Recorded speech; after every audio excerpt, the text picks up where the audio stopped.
الرحمن الرحیم۔ ہماری آج کی جو سورت ہے وہ سورہ شمس ہے۔ سورہ شمس کا مطلب سورج سے ہے، جو اس کا جو نام رکھا گیا وہ اس سورت کی پہلے جو ورڈ ہے اس سے رکھا گیا۔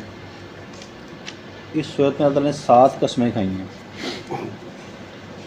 اس سورت کو نازل کرنے کا مقصد کیا تھا اور یہ کیوں نازل ہوئی؟ اس کا مقصد یہ تھا کہ جو حالات و واقعات مکہ مکرمہ میں چل رہے تھے، جس نبی صلی اللہ علیہ وسلم کی جب انہوں نے نبوت کا اعلان کیا تھا، اور جو حالات و واقعات چل رہے تھے اس کو اللہ تعالیٰ نے ریلیٹ کیا قوم سمود کے ساتھ، صالح علیہ السلام کے ان کی قوم کے ساتھ اس کو ریلیٹ کیا، کیونکہ سیم واقعات وہی تھے، وہی نافرمانیاں تھیں، وہی سارا کچھ چل رہا تھا، وہی نبی صلی اللہ علیہ وسلم کو جھٹلایا جا رہا تھا، جیسے صالح علیہ السلام کو جھٹلایا جا رہا تھا۔ تو اللہ تعالیٰ نے اس حالات و واقعات کو دیکھ کے یہ نہیں کہا کہ اے قوم قریش تمہارے پہ وہی چیزیں ہوں گی جو قوم سمود کو ہوئی تھی، یہ نہیں فرمایا گیا۔ صرف اتنا کہا گیا کہ اے قوم قریش، اگر تم سمود کی طرح اپنے نبی محمد صلی اللہ علیہ وسلم کو جھٹلاؤ گے تو وہی انجام دیکھو گے جو سمود نے دیکھا تھا۔ ٹھیک ہے، اس کا مین جو سورہ کو نازل کرنے کا مقصد تھا۔ اللہ تعالیٰ نے اس میں 7 قسمیں کھائی ہیں، اور کسی بھی قرآن پاک میں نے جتنی صورتوں میں نے ابھی تلاوت کی ہیں، جتنی پڑھی ہیں، جن کے ترجمے پڑھے ہیں، تفسیر پڑھی، میں نے نہیں دیکھا کسی میں 7 قسمیں ایک ہی صورت میں کھائی ہوں۔ اس میں اللہ تعالیٰ نے ہر اس چیز کی قسم کھائی ہے جو ہم بنی انسان سوچ سکتا ہے کہ یہ چیز ہو سکتی ہیں۔ سورج کی، چاند کی، زمین کی، آسمان کی، اللہ نے اپنی قسم کھائی ہے اس میں، دن کی، رات کی، 7 قسمیں کھائی ہیں اس میں۔ اور یہ ساری کی جو قسمیں ہیں اس میں میں نے بھی تو نہیں پڑھا کسی صورت میں، میں نے نہیں پڑھا اس میں کٹھی آئی ہوں، اس میں قسمیں کھائی ہوں۔ اس کو 2 حصوں میں ریلیٹ کیا گیا۔ پہلے حصے میں کہا اس میں ہے کہ سورج، چاند، دن اور رات، زمین اور آسمان ایک دوسرے سے مختلف ہیں، ایک حصہ یہ بیان کیا گیا۔ اس کا جو دوسرا حصہ ہے اس میں اللہ نے انسانی نفس کے بارے میں بیان کیا گیا کہ اللہ نے فرمایا کہ انسانی نفس کو اللہ نے انسان کو بنایا کس ساخت پہ، اس میں کون کون سے جو ہیں جو نفس کون کون سے رکھے اس میں ڈالے گئے ہیں، نفس امارہ، نفس لوامہ، نفس مطمئنہ، یہ 3 نفس کے بارے میں ذکر کیا گیا۔ اور اس صورت میں جو مین پرپز ہے اس کا وہ ہے فلاح پانا۔ اللہ تعالیٰ کہتے ہیں کہ فلاح پاؤ، کامیابی کی طرف آؤ، اس کا جو مین پرپز ہے وہ یہ ہے۔ اور اس صورت میں جو ذکر کیا گیا ہے، جس میں نے پہلے ذکر کیا تھا، صالح علیہ السلام کے قوم کا ذکر کیا گیا، قوم سمود کا، اس کا واقعہ بیان کیا گیا۔ اس سے پہلے جو قسمیں کھائی گئی ہیں پوری تمہید بنائی گئی ہے۔ اس میں کہا گیا کہ قسمیں کھانے کے بعد کہ تم نے میں اس چیز کی قسم کھاتا ہوں تم یہ پاؤ گے، اس چیز کی قسم کے بعد تم یہ پاؤ گے، اور ہر قسم کے بعد یہی کہ فلاح پاؤ گے، ہر قسم کے بعد یہی ذکر کیا گیا۔ اور اللہ تعالیٰ نے اس صورت میں انسان کو جھنجھوڑا ہے، اس میں کہا فرمایا گیا ہے کہ تمہیں انسان بنایا گیا لیکن تمہیں کچھ ایسی چیزیں رکھی گئی ہیں جو باقی جانداروں میں نہیں ہیں۔ جانوروں میں جو چیزیں ہیں وہ انسانوں میں نہیں ہیں، انسانوں میں جو چیزیں ہیں وہ تو انسانوں میں ہے ہی نہیں نا، یہ چیزیں بیان کی گئی ہیں۔ اچھا، اب ہم آتے ہیں سورہ کی طرف۔ اعوذ باللہ من الشیطان الرجیم، بسم اللہ الرحمن الرحیم۔ والشمس وضحاها والقمر اذا تلاها والنہار اذا جلاها واللیل اذا یغشاها والسماء وما بناها۔ یہ میں نے 5 جو ہے نا وہ آیتیں تلاوت کی ہیں۔ اس کا ترجمہ یہ ہے، سورج اور اس کی دھوپ کی قسم، چاند کی قسم جبکہ وہ اس کے پیچھے آتا ہے، اور دن کی قسم جبکہ وہ سورج کو نمایاں کر دیتا ہے، اور رات کی قسم جبکہ وہ سورج کو ڈھانک لیتی ہے، اور آسمان کی اور اس ذات کی قسم جس نے اسے قائم کیا۔ 7 کی 7 قسمیں اس میں آ گئی ہیں۔ اس میں اللہ تعالیٰ نے جو بیان کیا کہ سورج اس کی دھوپ کی قسم، اس کو اب دیکھیں کہ جب سورج نکلتا ہے تو رات ختم ہو جاتی ہے، جب رات آتی ہے تو دن ختم ہو جاتا ہے۔ اس کو اللہ تعالیٰ نے اس طرح بھی مفسرین نے اس میں بیان کیا کہ سورج نکلنے کا مقصد یہ نہیں کہ سورج نکلا تو رات ختم ہوئی ہے، اس کا مقصد یہ کہ سورج کے ساتھ جو دھوپ تھی، جو تپش تھی، جو اس کے اندر جو ہیٹ ہے، اس کی وجہ سے جو روشنی ہوئی ہے اس نے رات کو چھپا دیا، اور اس رات میں جو کچھ چیزیں تھی، سورج نکلا، چاند نکلا، چاند کے نکلنے سے ابھی ہمارا مقصد نہیں کہ سورج چھپ گیا ہے، فرمایا کہ اس میں سے یہ کہ اللہ نے دکھایا کہ سورج نکلا تو سورج اور چاند دونوں اپوزٹ ہیں، دن اور رات دونوں اپوزٹ ہیں، ان دونوں کی قسمیں کھائی گئی ہیں کہ اگر سورج کی اپنی اگر کچھ خصوصیات تو چاند کی اپنی خصوصیات ہیں، ان دونوں کو ریلیٹ نہیں کیا جا سکتا، ان دونوں کو آپس میں ملایا نہیں جا سکتا، آسمان کی اپنی ہے، زمین کی اپنی ہے، ان دونوں کو ملایا نہیں جا سکتا، جو کہ آسمان میں وہ زمین میں نہیں ہے، جو کہ زمین میں وہ آسمان میں نہیں ہے۔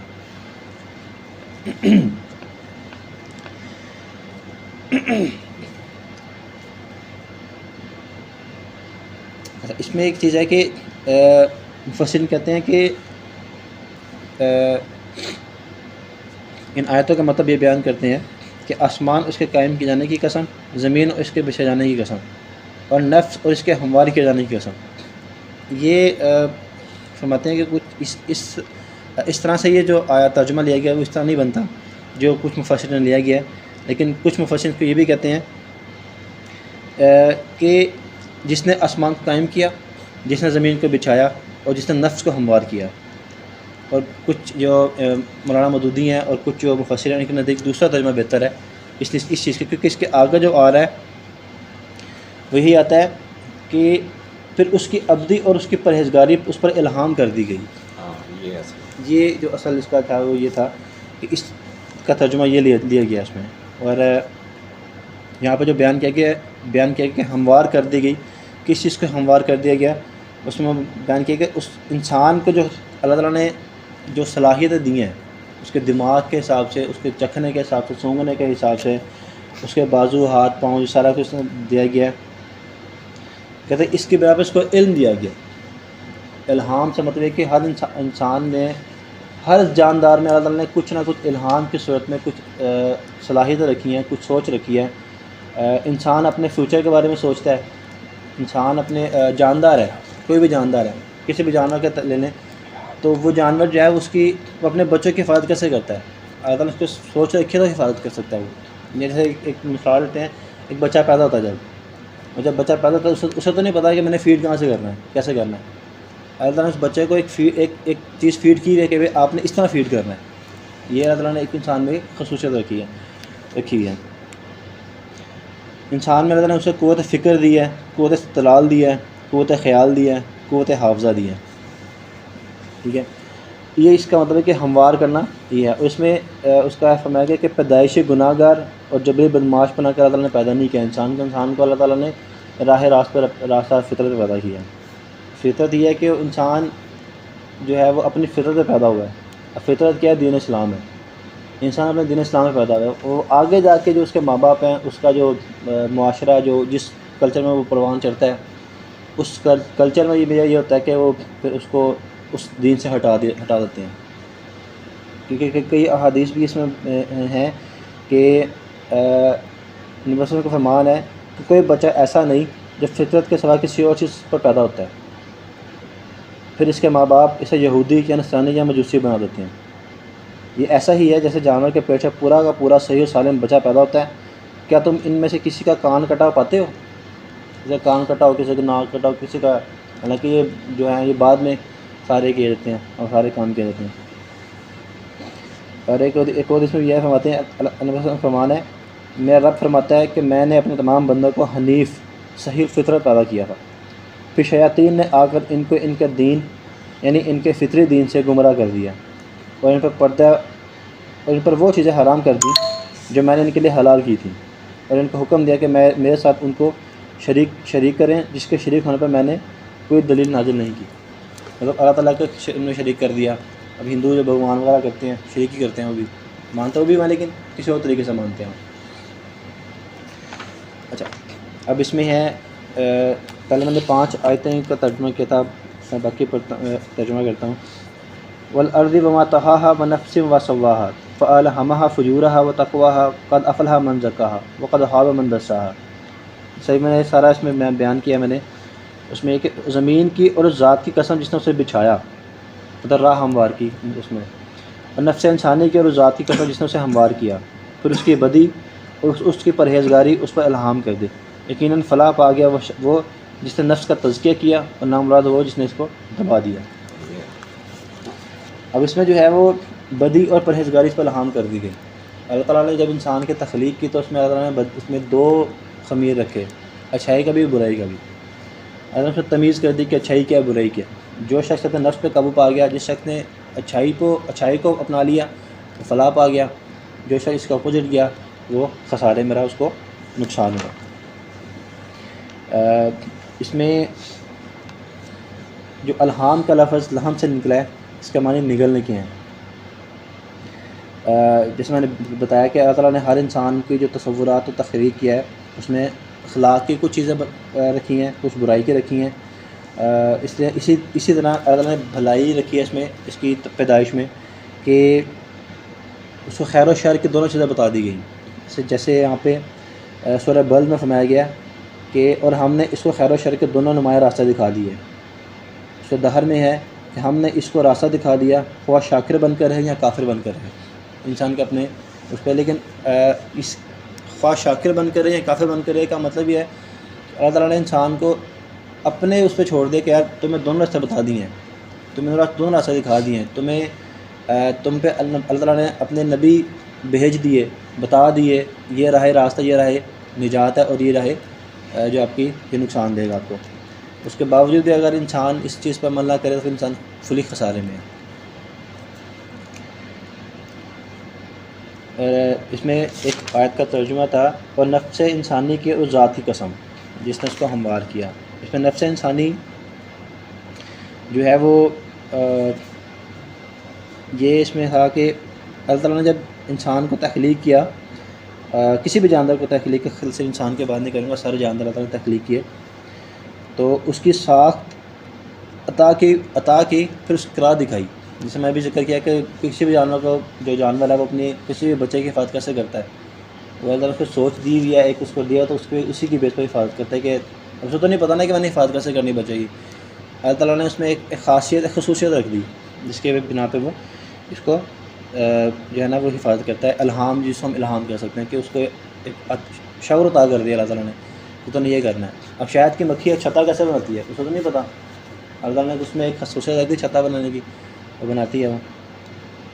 اور یہ پرندے جو گھونسلہ بناتے ہیں، دن کا اٹھا کے لے کے آنا، پھر اس کو فکس کرنا، ہر جگہ پہ فکس کرنا، وہ ان کو آرکیٹیکچر تھوڑی ہے وہ کہ وہ ایک ایک چیز کو فکس کریں گے، پھر اسی میں انہوں نے انڈے بھی دینے، اسی میں سے بچے نکالنے انہوں نے، اور وہی جو ہے وہ ان کی جو ہے وہ وہی گھونسلہ ان کی حفاظت کرتا ہے ان کے انڈوں کی۔ جب یہ آندھی وغیرہ ہو، بارش وغیرہ، وہ اسی میں آ کے ٹھہرتے ہیں، اسی میں آ کے سارا کچھ ان کا چلتا ہے۔ یہ فن کس نے سکھایا؟ اللہ تعالیٰ نے سکھایا انہیں۔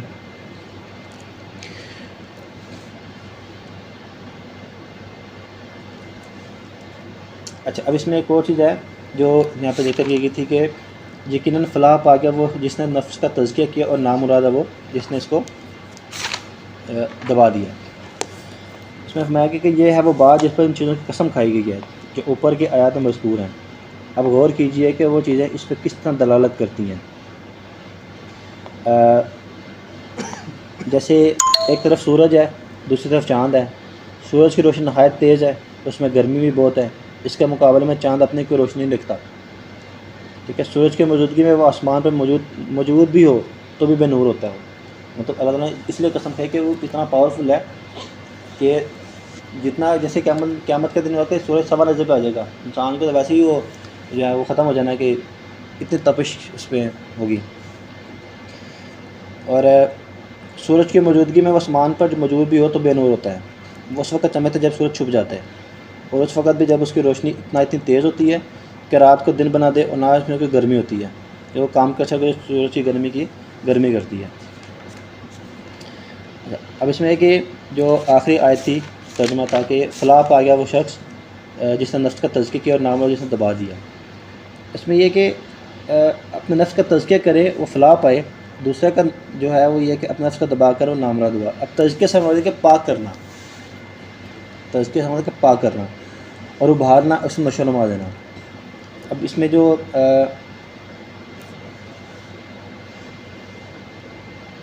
اس میں نے لفظ پڑھا تھا سر، یہ فجور ہوگا یا مجور ہوگا؟ فجور ہوگا. اس کا میں نے پڑھا تھا، اس میں تھا کہ فجور اور تقویٰ دونوں ایک دوسرے کے ضد ہونے کے باوجود یکساں کیسے ہو سکتے ہیں. فجور کا جب تھا کہ مخل برائی کے زمرے میں آتا ہے، فسق و فجور برائی کے زمرے میں آتا ہے، اور جو ہے وہ تقویٰ وہ اچھائی کے زمرے میں آتا ہے. اب اس میں جو ہماری جو مقصد ہے اس میں سورہ شمس کو بیان کرنے کا، اس کا جو واقعہ اس میں بیان کیا گیا، جس کی بیس پہ جس وجہ سے اللہ تعالیٰ نے اس کو قوم قریش سے جو ہے نا وہ اس میں کیا تھا، ایک انتباہ کی تھی، تنبیہ دی تھی کہ تم ایسا نہ کرو کہ جس کی وجہ سے تمہیں قوم سمود کے ساتھ ملا دیا جائے، یا اس میں ان نے فرق ظاہر کرنے کے لیے کہا تھا کہ جس ٹائم قوم سمود میں حضرت صالح علیہ السلام نے جب نبوت کا کہا تھا، دعویٰ کیا تھا، تو قوم سمود نے کہا تھا کہ ہم کیسے یقین کریں، ہمیں کہ معجزہ دکھاؤ، ہم کیسے یقین کریں کہ تم نبی ہو، ہمیں کہ معجزہ دکھاؤ. اور انہوں نے کہا کیا چاہیے معجزہ تمہیں بتاؤ. انہوں نے کہا تھا ہم اس پہاڑ سے ایک اونٹنی نکلنی دیکھنا چاہتے ہیں. اللہ تعالیٰ نے صالح علیہ السلام کی اس ریکویسٹ پہ کہ وہاں سے ایک اونٹنی نکالی تھی، پہاڑ سے ایک اونٹنی نکالی تھی، اور کہا گیا تھا کہ اونٹنی نکل آئی، اب اس میں ایک دن تم اس میں پانی پیو گے اور ایک دن اس اونٹنی کا پانی پینے کا میں مختص کر رہا ہوں. لیکن سارا کچھ اونٹنی نکل آئی، انہوں نے صالح صاحب ایمان لیا ہے، سارا کچھ ہوگا. لیکن جب کچھ دن گزرے تو انہوں نے کہا یار کیا مطلب ہم لوگ ایک دن پانی نہیں پی سکتے، ایک دن اس نے پینے کا ہم نے پینا ہے، اسے بدلا کہ ہم سارا پانی ہم خود ہی پئیں، اس کا ہم قتل کر لیتے ہیں، اس اونٹنی کو ہم قتل کر لیتے ہیں. اب خود وہ کر نہیں سکتے تھے، تو انہوں نے اپنے قبیلے میں سے ایک شریر قسم انسان جو بڑا تھا، شریر قسم انسان تھا اور برائی پہ چلنے والا تھا، اس کو انہوں نے کہا کہ تو اس کو قتل کر دے، اس کا یہ ہوگا کہ ہم لوگ جو ہے نا سارا پانی ہم سارا کچھ خود ہی قسم کریں گے. اور حضرت صاحب نے کہا تھا کہ اگر اس کو چھیڑو گے، اگر اس کو تم منع کرو گے تو تم پہ ایک عذاب آئے گا، ٹھیک ہے. اور انہوں نے ان کو قتل ہی کر دیا. تو پھر صالح صاحب نے فرمایا کہ اب تم انتظار کرو 3 دن، تم پہ 3 دن کے بعد ایک جو آئے گا وہ عذاب آئے گا جو تمہیں بہا کے لے جائے گا. اور پھر جب انہوں نے ان کو قتل کیا تو 3 دن کے بعد ایک عذاب آیا.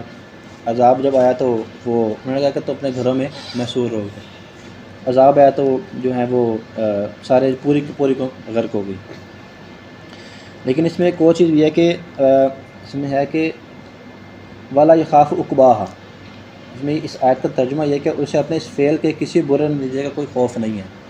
ابھی جو برا نتیجے کا خوف نہیں ہے کس کے بارے میں فرمایا گیا؟ اللہ تعالیٰ نے اپنے بارے میں فرمایا کہ مجھے کسی چیز کا خوف نہیں ہے. اگر تم یہ سمجھو نا کہ میں قوم سمود کا کسی بھی قوم کو برباد کروں تو مجھے کوئی تیسری طاقت آ کے مجھ سے پوچھے کہ تم نے کیوں کیا یہ، تو میں نے کہا کہ مجھے اس کا خوف نہیں ہے کہ مجھ سے کوئی پوچھے. میں اکیلا بادشاہ ہوں، عالم جہاں کا میں اکیلا بادشاہ ہوں، مجھے کوئی بادشاہ نہیں پوچھتا، میرے پاس کوئی طاقت تیسری نہیں ہے جو میرے پہ حاوی ہو سکے. تو یہ اس میں فرمایا گیا تھا. اس میں سورہ اعراف میں بھی اس کا ذکر ہے کہ اونٹنی کو مارنے کے بعد سمود کے لوگوں نے حضرت صالح سے کہا کہ اب لے آؤ وہ عذاب جس سے تو ہمیں ڈراتے تھے. اور اس آیت کا جو سورہ ہود میں بھی ہے کہ حضرت صالح نے ان سے کہا کہ 3 دن اپنے گھروں میں اور مزے کر لو، اس کے بعد عذاب آئے گا اور یہ ایسی تنبیہ ہے جو جھوٹی ثابت نہ ہوگی. یہ سورہ شمس کا جو ایک پس منظر اور جو اس کا ترجمے کے ساتھ تھوڑی تفسیر ہی ویسے بیان کی کہ قوم سمود کہتے ہیں ہم بہت طاقتور ہیں، جو اس کا ہے وہ کہتے ہیں ہم بہت طاقتور ہیں. تو اس کے بحاف پہ اللہ تعالیٰ نے آخری جو میں نے ابھی پڑھا کہ مجھے کسی کا خوف نہیں ہے، یہ فرماتا ہے کہ میں اکیلا بادشاہ ہوں، مجھے خوف نہیں ہے، میں سب کو برباد کر سکتا ہوں اور سب کو میں رحیم بھی ہوں، میں غفور بھی ہوں، لیکن میں قہار بھی ہوں. تو تمہیں ایک چیز سے منع کیا کہ تم اس پہ عمل نہیں عمل کیا تم نے، تم اس عذاب کا مزہ چکھو.